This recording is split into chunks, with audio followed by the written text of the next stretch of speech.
बिस्मिल्लाहिर्रहमानिर्रहीम अस्सलामुअलैकुम। Chapter number 16 की example number 16। In a random sample of 500 man, यानी जो N1 है वो 500 है, from Lahore city 300 are found to be smokers, और जो हमारा X1 है वो 300 है। इन वन ऑफ 1000 मैन, यानी जो हमारा N2 है वो 1000 है, फ्रॉम कराची सिटी 550, और जो हमारा X2 है वो 550 है, are smokers. Do the data indicate that the two cities are significantly different with respect to the prevalence of smoking among men? यानी यहाँ पे हमें जो फार्मूला इस्तेमाल करना है वो प्रोपोर्शंस का है। तो अब मैं आपको इसके सॉल्यूशन की तरफ लेके आता हूँ। फर्स्ट वैल्यूज जो मुझे गिवन थी वो मैंने लिख दी हैं। N1 which is equal to 500, X1 which is equal to 300, N2 which is equal to 1000 और X2 which is equal to 550। दूसरी बात यह है कि अगर आपको क्वेश्चन में कोई कंडीशन गिवन है कि आपने लेस या ग्रेटर का साइन इस्तेमाल करना है तो फिर आपने H1 में वो इस्तेमाल करना है। लेकिन अगर आपको बुक में कोई कंडीशन गिवन नहीं है तो आपने H0 में लिखना है P1 which is equal to P2 and H1 P1 not equal to P2। अगर कंडीशन गिवन है तो फिर आपने कंडीशन लगानी लेस ग्रेटर की, नहीं तो फिर नॉट इक्वल टू। जब हम यहाँ पे नॉट इक्वल टू इस्तेमाल करेंगे तो उसका मतलब है वो हमारा टू साइडेड टेस्ट होगा। P1 और P2 हम इसलिए इस्तेमाल कर रहे हैं क्योंकि जो हमारा क्वेश्चन है वो प्रोपोर्शंस का है। दूसरा step level of significance. Level of significance अगर आपको क्वेश्चन में गिवन है तो ठीक है, लेकिन अगर नहीं गिवन तो आपने अपनी मर्जी से लेवल ऑफ सिग्निफिकेंस का इंतखाब करना। यहाँ पे हमें गिवन नहीं है, हमने अपनी तरफ से लिया 0.05। तीसरा स्टेप है test statistics. Test statistics question जो आपको गिवन होता है आपने उसको अपने माइंड में मद्देनजर रखते हुए लेना, क्योंकि ये क्वेश्चन प्रोपोर्शंस का बन रहा है। तो यहाँ पे मैंने जो टेस्ट स्टैटिस्टिक्स लेना है वो प्रोपोर्शंस के अकॉर्डिंग लेना है। जी नीचे मैंने लिखा है CAL। CAL का मतलब होता है जी कैलकुलेटेड। जी कैलकुलेटेड कौन सा होता है? ऐसा जी जो हम कैलकुलेशन से हासिल करते हैं, अपनी पुटिंग वैल्यू से हासिल करते हैं, वो हमारा जी कैलकुलेटेड होता है। Which is equal to P1 cap minus P2 cap over square root PC इसके ऊपर कैप और QC उसके ऊपर भी कैप है, into 1 over N1 plus 1 over N2। Fourth step है कैलकुलेशन। कैलकुलेशन का मतलब होता है जो हमारा जी कैलकुलेटेड का फार्मूला है इसमें हमने तमाम वैल्यूज पुट करनी है, उसकी हमने कैलकुलेशन करनी है। आपने फार्मूला में ये देखना है कि आपको कौन सी वैल्यूज रिक्वायर है। हमें यहाँ पे P1 भी फाइंड करना है, P2 भी फाइंड करना है, PC कैप भी फाइंड करना है, QC कैप भी फाइंड करना है। N1 और N2 की हमें वैल्यू पहले ही गिवन है। फर्स्ट मैं यहाँ पे फाइंड करता हूँ P1 कैप।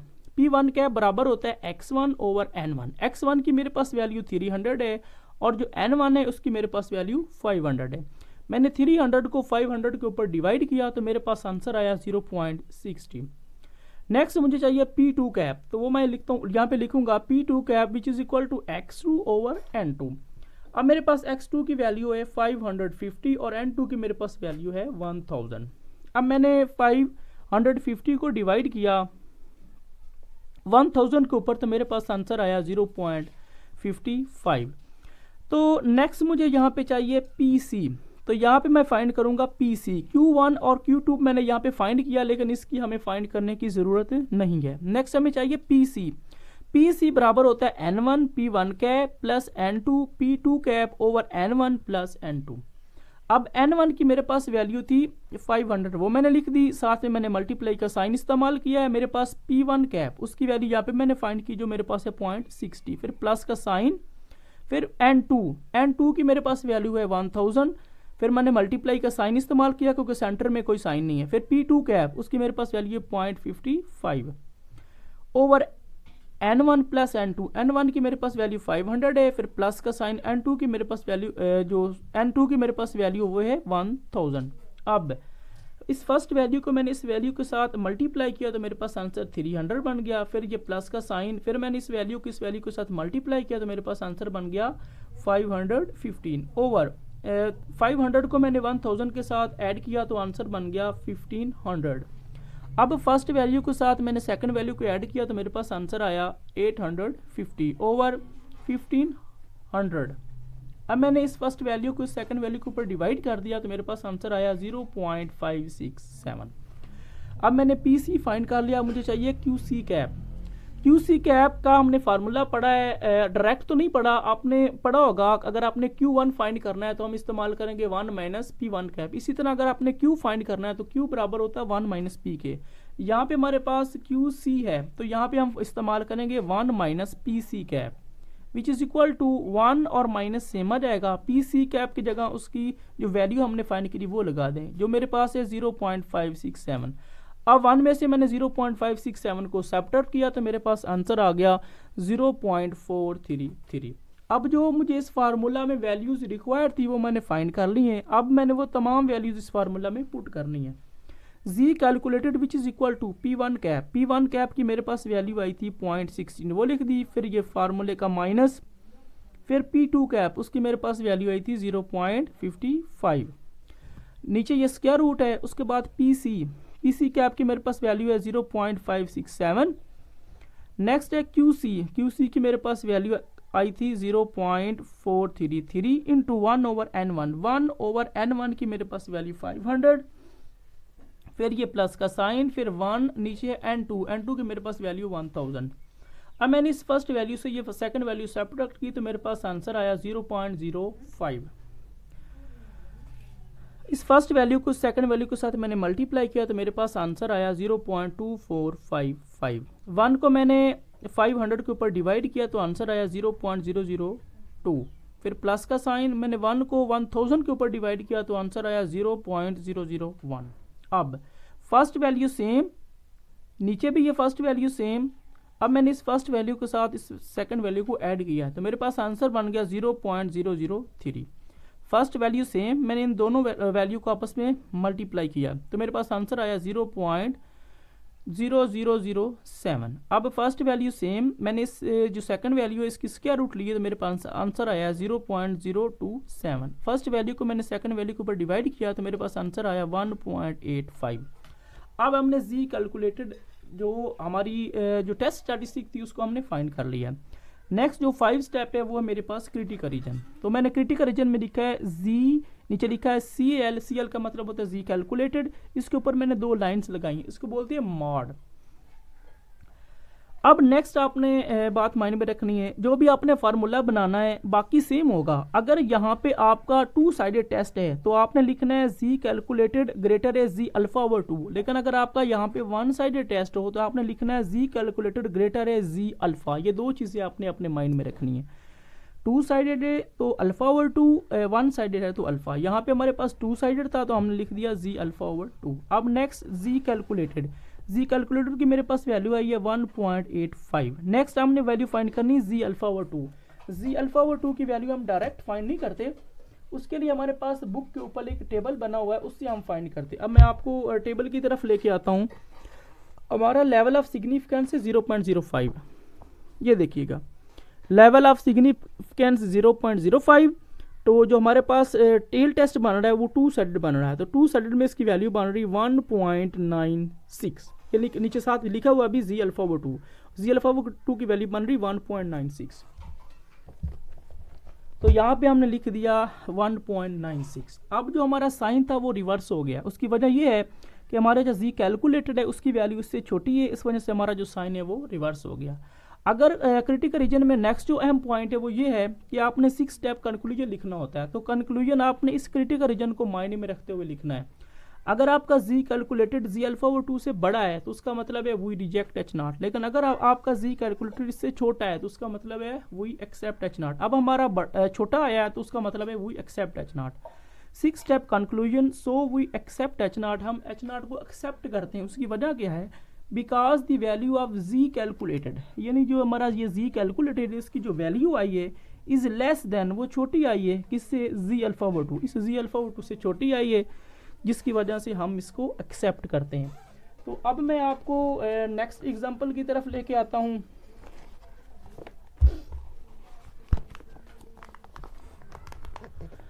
नेक्स्ट एग्जांपल है मेरे पास example number 17। A candidate mayor in a large city believes that the appeals to at least 10% more of the women voted than the men voters. He hides the services of a poll taking organization and they find that 62 of 100 women interviewed support he candidate and 69 of 150 men support him. At least 0.05 significance level यानी test of significance is the hypothesis accept or reject. यहाँ पे उन्होंने आपको नीचे बताया है कि आपने जो proportions of women voters रखना है वो P1 रखना है और जो proportions of men voters रखना है वो आपने P2 रखना है। दूसरी बात ये उन्होंने कहा है कि अपील्स टू बी एटलीस्ट 10%, यानी कि एटलीस्ट का मतलब होता है कम से कम, छोटे से छोटा, यानी जो हमारा 10% है वो H0 में P1 और P2 से छोटा होना चाहिए। ये उन्होंने हमें क्वेश्चन में कंडीशन गिवन दी है। और उसके बाद एक दो और भी कंडीशन गिवन है, and they find that 62 of 100 यानी कि P1 ये हमारा है एंड 69 ऑफ 150 मैन सपोर्टर, और जो हमारा P2 है वो ये वाला है। अब मैं आपको इसके आंसर की तरफ लेके आता हूं।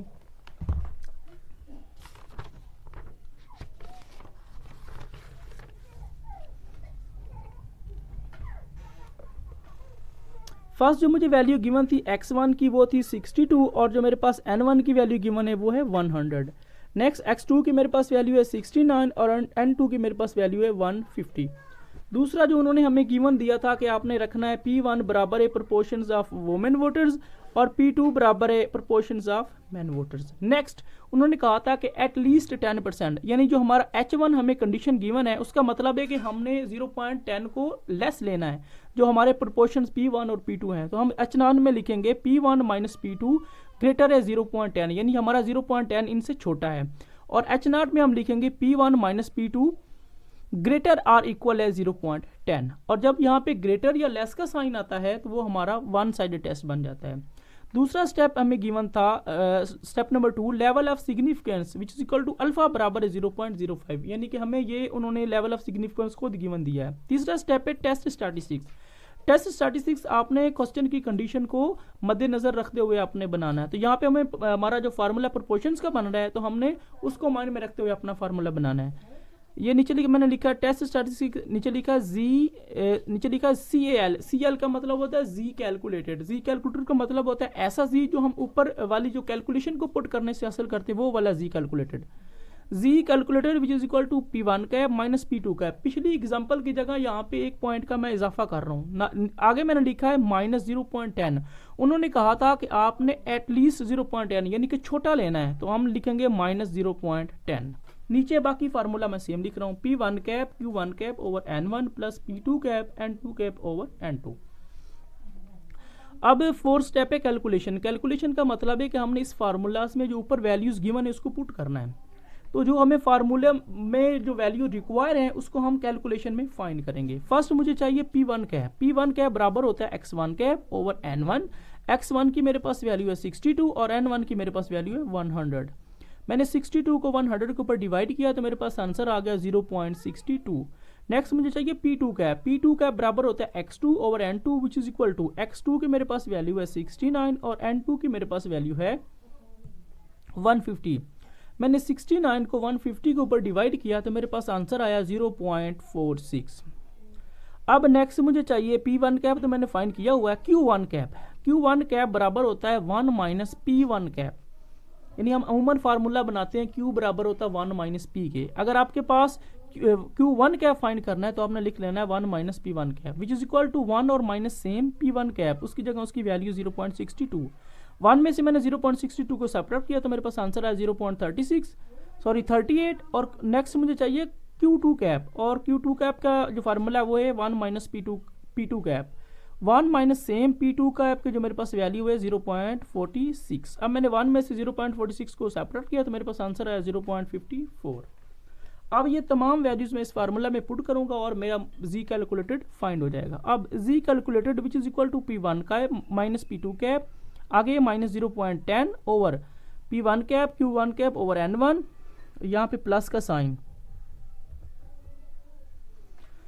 P2 cap Q2 cap over N2। अब P1 कैप की मेरे पास वैल्यू आई है 0.62, फिर ये माइनस फार्मूले का, फिर P2 कैप उसकी मेरे पास वैल्यू 0.46, आगे माइनस 0.10। नीचे है मेरे पास ये स्क्वायर रूट फार्मूला के मैंने लगा दी है, P1 कैप उसकी मेरे पास वैल्यू 0.62, Q1 कैप उसकी वैल्यू आपने निकाली 0.38 ओवर N1 उसकी मेरे पास जो वैल्यू आई है वो है 100। फिर ये प्लस फार्मूले का P2 कैप उसकी मेरे पास जो वैल्यू आई है जो मैंने यहाँ पे फाइंड की वो है 0.46। आगे मेरे पास Q2 कैप उसकी मैंने यहाँ पे वैल्यू फाइंड की जो मेरे पास है 0.54 ओवर N2 उसकी मेरे पास जो वैल्यू आई है वो 150 है।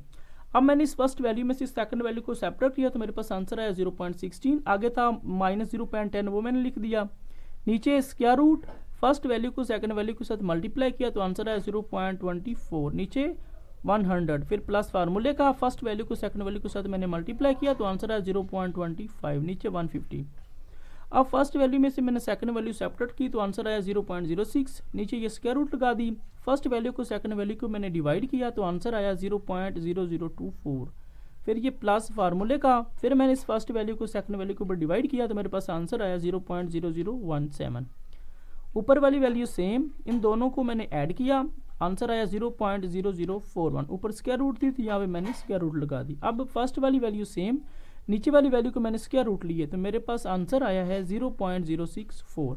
फर्स्ट वैल्यू को सेकंड वैल्यू के ऊपर डिवाइड किया तो आंसर आया 0.94।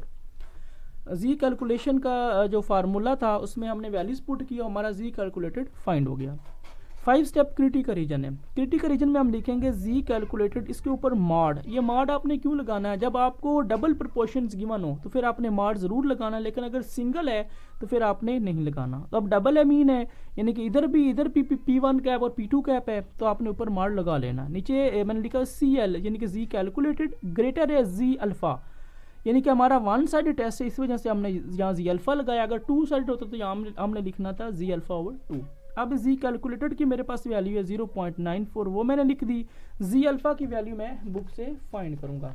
अब मैं आपको बुक के टेबल की तरफ लेके आता हूँ, यहाँ से मैं आपको उसकी वैल्यू फाइंड करके बताऊँगा। लेवल ऑफ सिग्निफिकेंस है 0.05, ये देखिएगा लेवल ऑफ सिग्निफिकेंस 0.05 और वन टेल टेस्ट या वन साइडेड टेस्ट, ये दो उसके नाम है। तो जी अल्फ़ा की मेरे पास वैल्यू बन गई 1.645, वैल्यू मैंने लिख दी 1.645। अब हमारा जी कैलकुलेटेड जी अल्फ़ा से छोटा है तो हमारा जो साइन है वो भी रिवर्स हो जाएगा। अगर आपका जी कैलकुलेटेड बड़ा है जी अल्फ़ा से उसका मतलब होता है वी रिजेक्ट H0। अगर जी कैलकुलेटेड जी अल्फ़ा से छोटा आ जाए तो फिर एक्सेप्ट H0। अब हमारा जी कैलकुलेटेड इससे छोटा है तो उसका मतलब होता है we accept H0। 6 step conclusion, so we accept H0, हम H0 को एक्सेप्ट करते हैं। उसकी वजह क्या है? बिकॉज क्योंकि the value of G calculated, ये जो हमारी जी कैलकुलेटेड की वैल्यू आई है is less than G alpha, वो जी अल्फ़ा से छोटी है, इस वजह से हम इसको एक्सेप्ट करते हैं।